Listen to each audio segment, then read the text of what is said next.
नमस्कार दोस्तों, आपका स्वागत है आपके अपने चैनल हिंदुस्तानी कृषक में। तो किसान भाइयों, ग्रीष्मकालीन मौसम शुरू हो गया है और जैसा कि आप जानते हैं कि गर्मी के मौसम में किसान भाइयों द्वारा मूंग की फसल लगाई जाती है। तो आज का हमारा टॉपिक होने वाला है कि मूंग की खेती कैसे करें या वैज्ञानिक पद्धति द्वारा मूंग की खेती कैसे करें। तो इसके अंतर्गत हम बात करेंगे कि मूंग की फसल के लिए खेत की तैयारी कैसे करें और किस तरह की मिट्टी में इसका अच्छा उत्पादन प्राप्त होता है। साथ ही में जानेंगे कि इसकी बुवाई हमें कैसे व किस तरह करनी चाहिए और बुवाई के समय हमें कितने बीज की आवश्यकता होती है और हम जानेंगे कि बुवाई के साथ हमें कौन कौन से खाद देने चाहिए। और साथ ही में हम आपको ये भी बताएंगे कि खरपतवार नियंत्रण कैसे करें और हम जानेंगे कि मूंग की फसल में कौन सा रोग किस समय देखने को मिलता है और इन रोगों को किन दवाइयों द्वारा कंट्रोल किया जा सकता है और मूंग की फसल हमें कब कब स्प्रे करना चाहिए। तो किसान भाइयों, इन सभी बिंदुओं को ध्यान में रखते हुए हम मूंग की वैज्ञानिक खेती पर चर्चा करेंगे। तो वीडियो थोड़ी लंबी हो सकती है, इसलिए वीडियो को अंत तक देखें। यदि आप इस वीडियो को पूरा देखेंगे तो आपको मूंग की खेती की संपूर्ण जानकारी मिल जाएगी और साथ ही में आप एक अच्छा उत्पादन प्राप्त कर पाएंगे। तो चलिए दोस्तों, वीडियो शुरू करते हैं। लेकिन उससे पहले यदि आप चैनल सब्सक्राइब नहीं किया है तो चैनल सब्सक्राइब कर लें और हमें इंस्टाग्राम पर भी फॉलो कर लें। पहले बिंदु की बात करें कि मूंग की फसल के लिए हमें खेत की तैयारी कैसे करनी चाहिए। तो जैसे कि आप सब जानते हैं कि मूंग की फसल किसान भाइयों के लिए एक एक्स्ट्रा फसल है। तो कभी कभी मानसून जल्दी आते हैं जिससे कि जल्दी बारिश होने लगती है, तो इसलिए आप इस बात को ध्यान में रखते हुए अभी आपके जो वर्तमान समय में फसल है, चना या फिर गेहूं इत्यादि, तो उसकी कटाई के तुरंत बाद ही आप 2 बार खेत की अच्छे से जुताई करें और 1.5 से 2 टन प्रति हेक्टेयर गोबर की सड़ी हुई खाद का प्रयोग करें और उसके पश्चात आप पलेवा कर दें अर्थात सिंचाई कर दें। फिर कुछ दिन बाद आप खेत की फिर से 1 या 2 जुताई करें जिससे कि खेत की मिट्टी भुरभुरी हो जाए और उसके पश्चात आप बुवाई कर दें। और किसान भाइयों, यदि आपके पास समय नहीं है पलेवा करने का तो आप 2 जुताई के बाद रोटावेटर चलाकर बुवाई कर सकते हैं और उसके पश्चात आप पानी लगा दें। तो किसान भाई, चलिए जानते हैं कि मूंग की फसल के लिए किस मिट्टी को बेस्ट माना गया है। तो इसके लिए दोस्तों दोमट मिट्टी अर्थात हल्की मिट्टी बेस्ट मानी जाती है। और साथ ही में पीएच मान की बात करें तो मूंग की फसल के लिए भूमि का पीएच मान 7.0 से लेकर 7.5 के बीच उत्तम माना जाता है। तो चलिए दोस्तों, अब हम जान लेते हैं कि बुवाई का सही समय व सही तरीका क्या है। तो किसान भाई, मूंग की फसल की बुवाई के सही समय की बात करें तो इसकी बुवाई में तापमान विशेष महत्व रखता है। तो उसके लिए तापमान की बात करें तो 25 से 32 डिग्री तापमान अनुकूल माना गया है। इस तापमान में बीज का अंकुरण अच्छे से होता है और यह तापमान किसान मित्रों हमें 15 फरवरी के बाद से लेकर 20 मार्च के पहले तक देखने को मिलता है। तो बुवाई की सही समय की बात करें तो 15 से 20 फरवरी से लेकर 20 से 25 मार्च तक आप इसकी बुवाई कर सकते हैं। अब बुवाई की सही तरीके की बात करें तो किसान भाइयों, आप इसे 2 विधि द्वारा बुवाई कर सकते हैं। एक तो सीड ड्रिल द्वारा और दूसरा है छिड़क विधि द्वारा। तो किसान मित्रों, सीड ड्रिल की बुवाई के लिए आपको कतार से कतार की दूरी 18 से 22 सेंटीमीटर रखनी है और पौधे से पौधे की दूरी की बात करें तो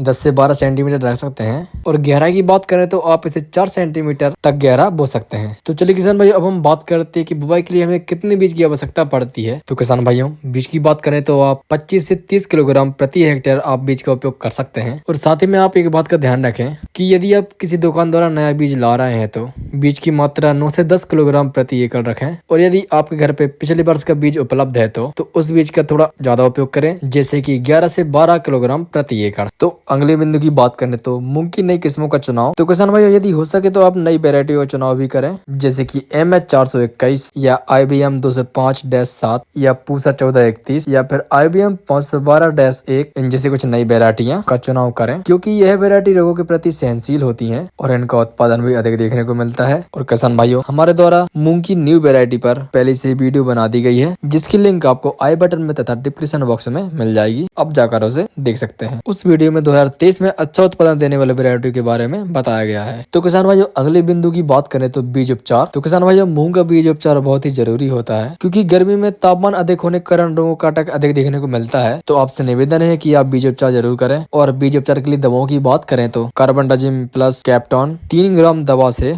प्रति 1 किलोग्राम बीज को उपचारित करें और उसके 1 घंटे बाद राइजोबियम कल्चर प्लस गुड़ को 5 ग्राम की मात्रा से प्रति 1 किलो बीज को उपचारित करें और उसके पश्चात बुवाई कर दें। और बीज उपचार करते समय आप कुछ सावधानियां रखें। तो पहले सावधानी की बात करें तो बीज उपचार आप छांव में करें और फफूंदनाशक से बीज उपचार करने के बाद आप 1 घंटे तक बीज को छांव में रखें। उसके बाद राइजोबियम कल्चर प्लस गुड़ से बीज को उपचारित करें और उसके 1 घंटे पश्चात बुवाई कर दें। तो चलिए किसान भाइयों, अब हम जान लेते हैं कि बुवाई के समय में किन किन खादों का उपयोग करना चाहिए। तो किसान भाइयों, जब आप मूंग की बुवाई करें तो उस समय पर आपको 20 kilogram nitrogen nitrogen, 40 kilogram phosphorus तथा 15 से 20 किलोग्राम पोटास और 20 से 25 किलोग्राम गंधक, साथ ही में 15 किलोग्राम जिंक। तो इन सभी खादों का प्रयोग आप बुआई के समय कर सकते हैं। और किसान भाई जो खादों की मात्रा बताई गई है वह प्रति हेक्टेयर के हिसाब से बताई गई है। तो अब हम बात कर लेते हैं अगली बिंदु के बारे में कि खरपतवार नियंत्रण कैसे करें। तो किसान मित्रों, खरपतवार नियंत्रण का सबसे बेस्ट तरीका तो यही है कि आप बुआई के 25 से 30 दिन बाद हाथ के द्वारा निदाई गुड़ाई करें। परंतु आपको यदि मजदूरों की समस्या है तो कुछ खरपतवार नाशी हैं अर्थात हर्बिसाइड, जिनका प्रयोग आप खरपतवार नियंत्रण में कर सकते हैं। तो पहले खरपतवार नाशी की बात करें तो पेंडिमेथालिन खरपतवार नियंत्रण के लिए आप इसका प्रयोग कर सकते हैं। यह टेक्निकल आपको BASF कंपनी के स्टैम्प एक्स्ट्रा में देखने को मिल जाएगा। यह एक प्री इमर्जन हर्बिसाइड है। तो इसका प्रयोग करते समय आपको एक विशेष सावधानी रखनी है कि आप इसे बुआई के 3 दिन बाद तक ही प्रयोग करें, बीज अंकुरण हो जाने के बाद ना करें। और किसान भाई ऐसे हर्बिसाइड की बात भी कर लेते हैं जिसे फसल गुजरने के बाद भी डाला जा सकता है। तो इसके लिए आप इमीजेट हापायर जो आपको परसूट में देखने को मिल जाएगा। और दूसरे खरपतवार नाशी की बात करें तो क्यूजेलोफॉप एथाइल, यह टेक्निकल आपको टर्गस सुपर में देखने को मिल जाएगा। तो किसान भाई इन हर्बिसाइड का उपयोग करते समय भी आपको कुछ सावधानियों को ध्यान में रखना है। जैसे कि पहले सावधानी की बात करें तो बुआई के 20 से 25 दिन बाद ही इनका प्रयोग करें। और साथ ही में हर्बिसाइड का प्रयोग करते समय खेत में पर्याप्त नमी हो और स्प्रे के समय अधिक से अधिक पानी का उपयोग करें। तो चलिए किसान भाइयों, अब हम जान लेते हैं कि मूंग की फसल में किन किन रोगों का अटैक होता है तथा हम इन्हें कैसे कंट्रोल कर सकते हैं। तो मूंग की फसल के रोगों की बात करें तो मुख्यतः पीत रोग अर्थात पीला मोजिक और पर्ण दाग, साथ ही में पाउडरी मिल्ड्यू जैसे प्रमुख रोग आते हैं। और इन्हीं के साथ कुछ फफूंद रोग जैसे कि अल्टरनेरिया, सर्कोस्पोरा, माइरोथीसियस जैसे फंगसों का अटैक होता है। तो इनको कंट्रोल करने का बेस्ट तरीका तो यही है किसान भाइयों की आप ऐसी किस्मों को चुनाव करें जिन किस्मों में रोग प्रतिरोधक क्षमता हो। और दूसरा उपाय यह है कि आप बुआई के समय बीज उपचार जरूर करें, परंतु फिर भी आपकी फसल में रोग देखने को मिले तो उसके लिए कुछ दवाएं हैं जिनके द्वारा आप इन रोगों को कंट्रोल कर सकते हैं। तो इसके लिए आप 10 से 12 दिन के अंतराल पर स्प्रे करते रहें जिससे आपकी फसल में कीट व फंगस का अधिक अटैक देखने को न मिल पाए। और किसान भाइयों, ये जो कीट व फंगस हैं इनके कंट्रोल के लिए हम आने वाले समय में वीडियो लाते रहेंगे। तो वीडियो के माध्यम से आप इन रोगों पर कंट्रोल कर सकते हैं। इसलिए आप चैनल को सब्सक्राइब कर लें जिससे वीडियो आप तक सही समय पर पहुंच जाए। तो किसान मित्रों, हमारे द्वारा